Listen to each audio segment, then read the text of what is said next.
Friends, पिछले class में हमने पढ़ा था जैव विविधता। जैव विविधता के अंदर हमने जैव विविधता के संरक्षण का एक प्रकार पढ़ लिया था, जिसमें हमने स्वस्थानीय संरक्षण को पढ़ लिया था और आज हम उसको कंटिन्यू करेंगे। चलिए पढ़ते हैं आज हम जैव विविधता का संरक्षण। मैं इसको थोड़ा सा रिवाइज कर देती हूँ। जैव विविधता जो होती है, जो विभिन्न प्रकार के जो जीव होते हैं उनमें जो विविधता पाई जाती है उसको हम कहते हैं जैव विविधता, और इसके अलग अलग स्तर होते हैं। और वर्तमान में जो पर्यावरणीय परिवर्तन हो रहे हैं उनकी वजह से जो जीवों पर संकट की स्थिति उत्पन्न हो रही है, उसके कारण जैव विविधता के संरक्षण की आवश्यकता महसूस हुई है। और वर्तमान में जो प्रजातियाँ जीवों की, वनस्पतियों की विलुप्ति के कगार पर हैं, उनका हम संरक्षण प्रदान कर रहे हैं। और संरक्षण की जो है 2 विधियां हैं, स्वस्थानीय संरक्षण और बहिस्थानीय संरक्षण। स्वस्थानीय संरक्षण में हम किसी भी संकटग्रस्त प्रजाति को उसी के प्राकृतिक आवास में संरक्षित करते हैं, संरक्षण प्रदान करते हैं। जैसे कि मान लीजिए कोई भी जैव विविधता की दृष्टि से सघन क्षेत्र है जहाँ पर जीवों की बहुत अधिक विविधता पाई जाती है, उस क्षेत्र को संरक्षित कर दिया जाता है। उसके अंतर्गत हम मानव की गतिविधियों का वहाँ बिल्कुल ही हस्तक्षेप नहीं किया जाता। साथ ही साथ शिकार से, आखेट से और उसके साथ ही कोई भी अन्य जो गतिविधियाँ हैं जिनसे इन जीवों के जीवन में कोई भी संकट की स्थिति उत्पन्न होती है, इनको कोई भी असुरक्षा की स्थिति उत्पन्न होती है, तो उसके लिए हम इनको सुरक्षा प्रदान करते हैं। तो ये हो गया स्वस्थानीय संरक्षण। और दूसरा आज हम जो पढ़ने जा रहे हैं वह है बहिस्थानीय संरक्षण। स्वस्थानीय संरक्षण में जो राष्ट्रीय उद्यान है, जीवमंडलीय आरक्षित क्षेत्र और वन्य जीव अभयारण्य इसके उदाहरण हैं। बहिस्थानीय संरक्षण, इसको हम एक्स-सिटू या एक्स-सिचुएशन कंजर्वेशन भी हम बोलते हैं, बायोडाइवर्सिटी कंजर्वेशन भी हम इसको बोलते हैं। इस स्थिति में हम क्या करते हैं, जो विभिन्न प्रकार के वनस्पतियां हैं, जो अलग अलग प्रकार की जो जीव और वनस्पतियां हैं जो संकटग्रस्त हैं, यानी कि हम कह सकते हैं संकटग्रस्त पादपों और जीवों को हम उनके प्राकृतिक आवास से अलग कर एक अलग से कोई कृत्रिम सुरक्षित आवास हम बनाते हैं और सुरक्षित आवास में हम उसको संरक्षित करते हैं, संरक्षण प्रदान करते हैं। तो यह जो संरक्षण कहलाएगा वह बहिस्थानीय संरक्षण कहलाएगा। इसको हम एक्स-सिचुएशन कंजर्वेशन भी हम इसको बोलते हैं। इसको हम आर्टिफिशियल कंजर्वेशन भी कह सकते हैं, क्योंकि इसमें क्या होता है कि हम किसी भी जीव को उसके प्राकृतिक आवास के जैसा ही माहौल हम उपलब्ध करवाते हैं कृत्रिम आवास में। इसके उदाहरण है सीड बैंक, जू, बॉटनिकल गार्डन। सीड बैंक में हम क्या करते हैं, जो अलग अलग वनस्पति की जो प्रजातियां हैं उनके बीजों को हम संरक्षित करते हैं ताकि वो विलुप्त ना हो। और जू में हम क्या करते हैं, जो जीव खतरे के निशान पर है या जिनकी प्रजातियां संकटग्रस्त है, विलुप्त होने की कगार पर है, उनको हम बहुत ही सुरक्षित माहौल प्रदान करते हैं। उनको पर्याप्त खाना, रहन सहन, हर चीज़ की सुविधाएं प्रदान करते हुए उनकी जनसंख्या में वृद्धि को बढ़ावा देते हैं।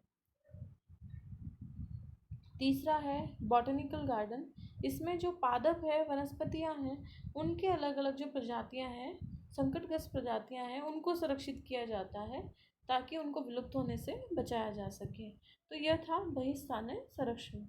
इसके उदाहरण आप लोग देख ही रहे हैं कि जंतु उद्यान, वनस्पति उद्यान और वन्य जीव सफारी पार्क इसके बहुत अच्छे उदाहरण हैं। अब आती है बात जैव विविधता के महत्व की। अब सवाल ये उठता है कि जैव विविधता का महत्व क्यों है, क्यों इतनी महत्वपूर्ण है कि हम इसका कंजर्वेशन करें, इसको हम संरक्षित करें।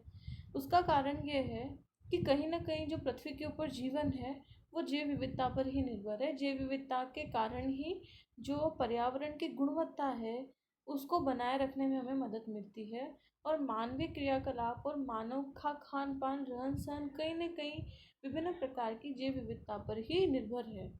इसीलिए जैव विविधता का अत्यधिक महत्व है। अब जो पहला बात आती है कि जैव विविधता के महत्व में सबसे इम्पोर्टेंट जो चीज़ है वो है कि पारिस्थितिक तंत्र के सफल संचालन के लिए जैव विविधता बहुत ही महत्वपूर्ण है। इसको हम एक डायग्राम से समझते हैं।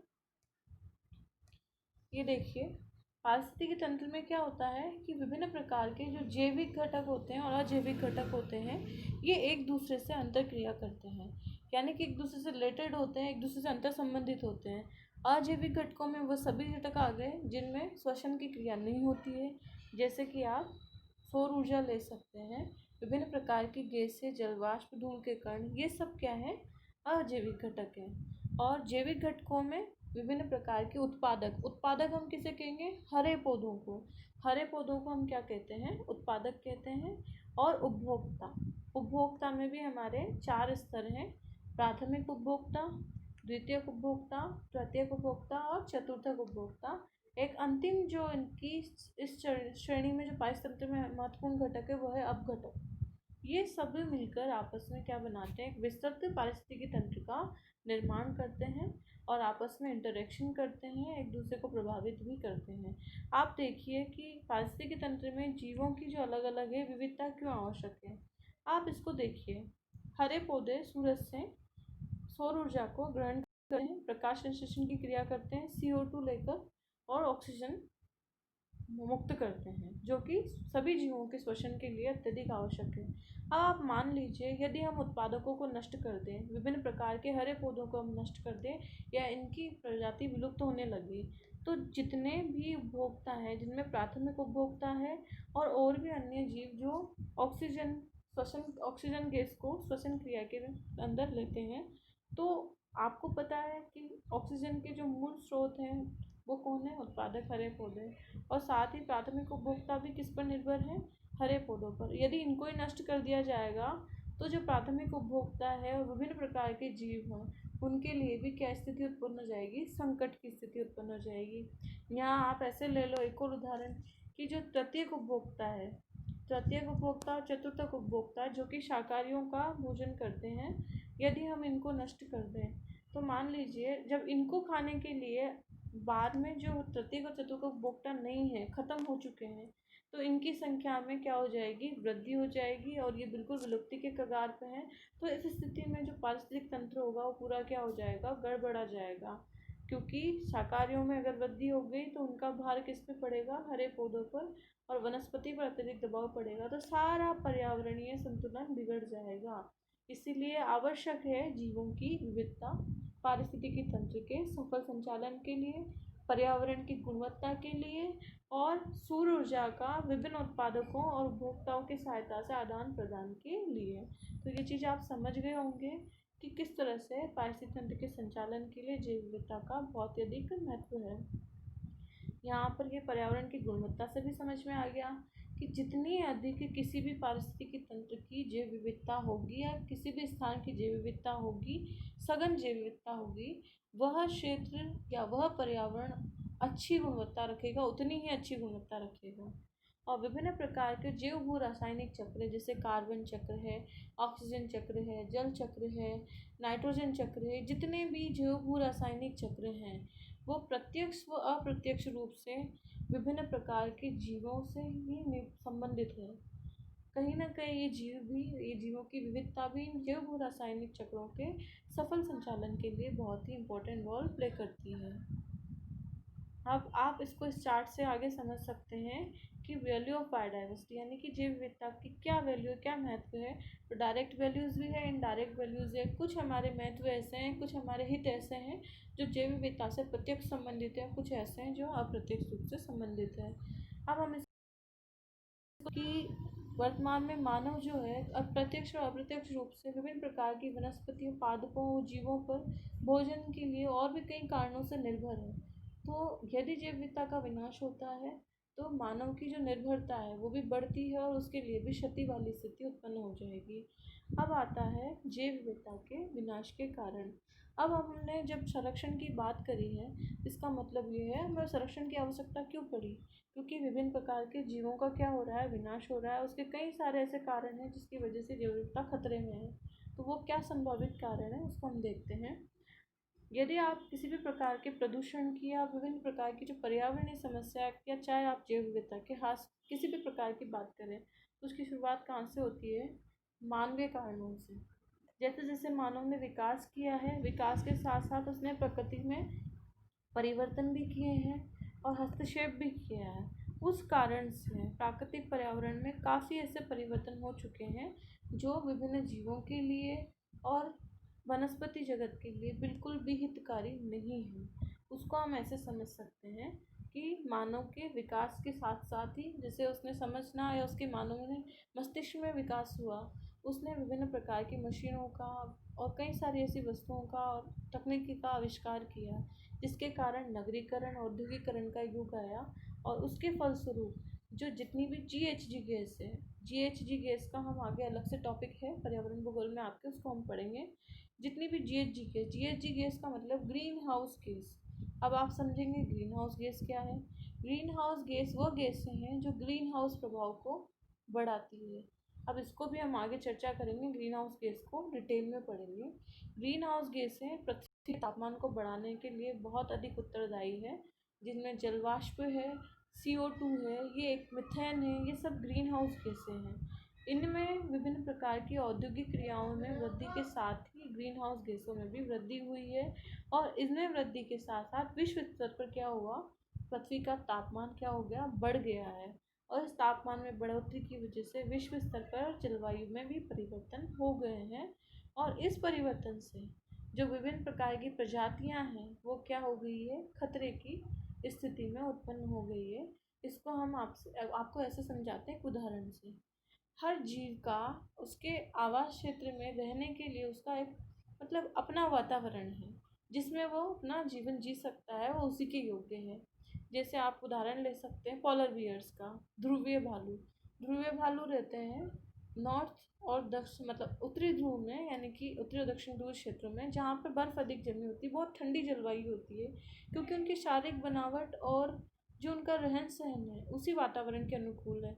यदि आप उस जीव को आप उष्णकटिबंधीय क्षेत्रों में ले आओगे, थार के रेगिस्तान में लाकर एकदम से उसको रख दोगे, या फिर ऐसी स्थिति उत्पन्न हो जाए कि ध्रुवीय क्षेत्रों में तापमान में बढ़ोतरी होने लग जाए और इस तापमान को वो ध्रुवीय भालू बर्दाश्त ही नहीं कर पाए, तो उनकी स्थिति क्या हो जाएगी, संकट की स्थिति उत्पन्न हो जाएगी और वो सर्वाइव नहीं कर पाएंगे।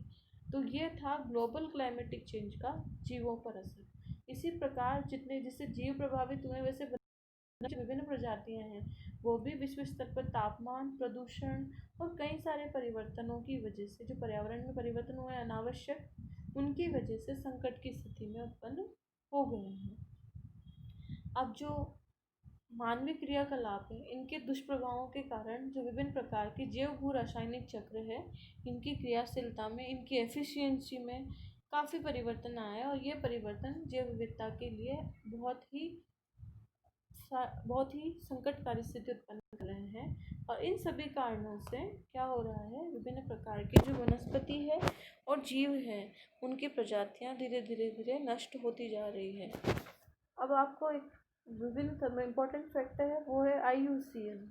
अब आपको ध्यान होगा कि IUCN क्या है, नहीं है तो ये जो IUCN है, ये international union of conservation of nature, यह जैव विविधता के संरक्षण करने वाली या संरक्षण को लेकर कदम उठाने वाली बहुत ही महत्वपूर्ण और सबसे बड़ी संस्था है।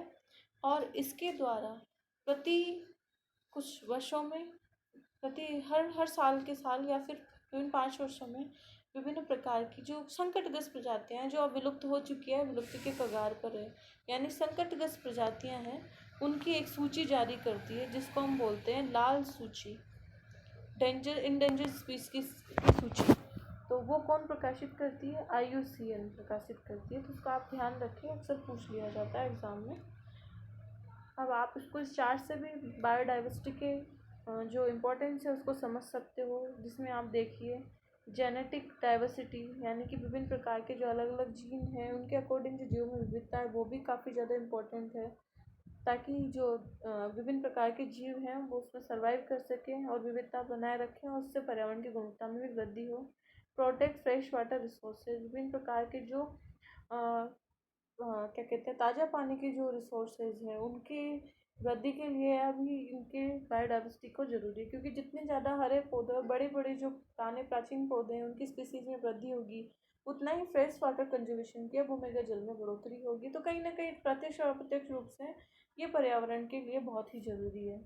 Speed recovery from natural disaster, जो विभिन्न प्रकार के जीव हैं, वनस्पतियाँ हैं, पादप हैं, ये नेचुरल डिजास्टर यानी कि जो प्राकृतिक आपदाएं होती है उनसे जल्दी रिकवर करने में इम्पोर्टेंट रोल प्ले करती है। सस्टेनेबिलिटी एंड ग्रोथ, हमारे लिए किसी भी देश के लिए बायोडाइवर्सिटी जो है सस्टेनेबल यानी समपोषणीय विकास और वृद्धि के लिए बहुत ही ज़रूरी है। ताकि हम अधिक से अधिक बायोडाइवर्सिटी होगी तो विकास के जो मानदंड होंगे, विकास के जो क्या कह सकते हैं हम इसको, कि हमें ऑप्शन जो होंगे, विकास के जो विकल्प होंगे वो बहुत अधिक बढ़ जाएंगे। ये अत्यधिक आवश्यक है। और भी बहुत सारे फैक्ट्स हैं जो इसमें हमें क्लियर हुए हैं। अडेप्टेशन और डिफरेंस हैबिटेट, जो अलग अलग तरह के जो जीव हैं उनके अनुकूलन के लिए बहुत ज़रूरी है ये। मेंटेन फूड चेन, जो खाद्य श्रृंखला है पारिस्थितिकी तंत्र में, उसको मेंटेन करने के लिए भी बायोडाइवर्सिटी बहुत ही इम्पोर्टेंट है। तो ये थी बायोडाइवर्सिटी। इसके अतिरिक्त अगर कोई डाउट्स आपके मन में हो तो आप इससे पूछ सकते हैं, कुछ भी क्लियर सकते हैं व्हाट्सएप ग्रुप पे। ये जो पिक्चर है इसमें आप क्लियरली देख सकते हैं कि जो साइबेरियन क्रेन है और ये सूंस आपने नाम सुना होगा, जो आपकी गंगा नदी है, गंगा नदी में काफ़ी मतलब मछली जैसा ही कुछ है। इसको हम समुद्री भैंस भी कहते हैं, समुद्री भैंस इसके कहते हैं क्योंकि ये बिल्कुल शाकाहारी पशु है और ये जलचर है, शाकाहारी जलचर पशु है जो अब विलुप्ति के कगार पर है। जो पांडा है ये भी एक्सटिंक्ट मतलब स्पीसीज़ है, जो विलुप्तिकरण है, संकटग्रस्त प्रजाति है। अब इसको संरक्षण प्रदान किया जा रहा है। जो तेंदुआ है, काफ़ी सारी स्पीसीज़ हैं ये जो अब संकटग्रस्त प्रजातियों में सम्मिलित हैं। ये इससे आपको थोड़ा क्लियर होगा।